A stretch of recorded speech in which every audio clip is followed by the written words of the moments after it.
Well, while we were here in Seattle, the USDA released its final crop report for 2009.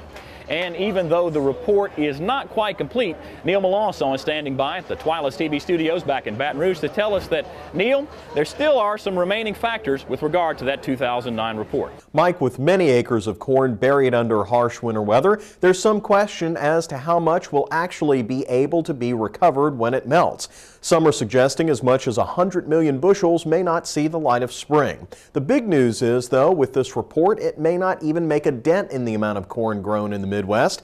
This did turn out to be one of the biggest corn crops on record, and more importantly, the January report was way over previous estimates. As you can see from the yield, corn shot up 3 bushels per acre, both above trade expectations, and 2 bushels more than USDA's previous report, which was at 163, but more than 11 bushels per acre higher than last year. Beans were up only ½ bushels per acre than expected, but still well above 2008's numbers.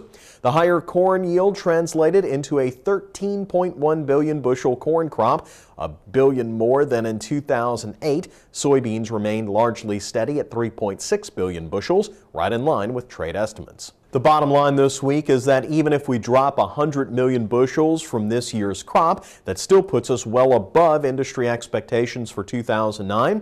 USDA bumped its expected usage of corn from domestic livestock consumption, but I think that's to soften the blow of this huge crop, which has sent corn prices, along with wheat, spiraling downwards in the wake of the report.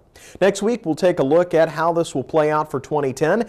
And that's the bottom line for this week. I'm Neil Melancon. Back over to you, Mike. Thanks a lot, Neil. And remember, you can listen to Neil's reports on the Louisiana Farm Bureau radio network. For a list of stations where you can tune in, click on over to our website, twilatv.org. That's all the time we have for this week's program from the Pike Place Market here in Seattle. If you ever get a chance, you're near the Seattle area, come on by the Pike Place Market. This is truly an amazing place.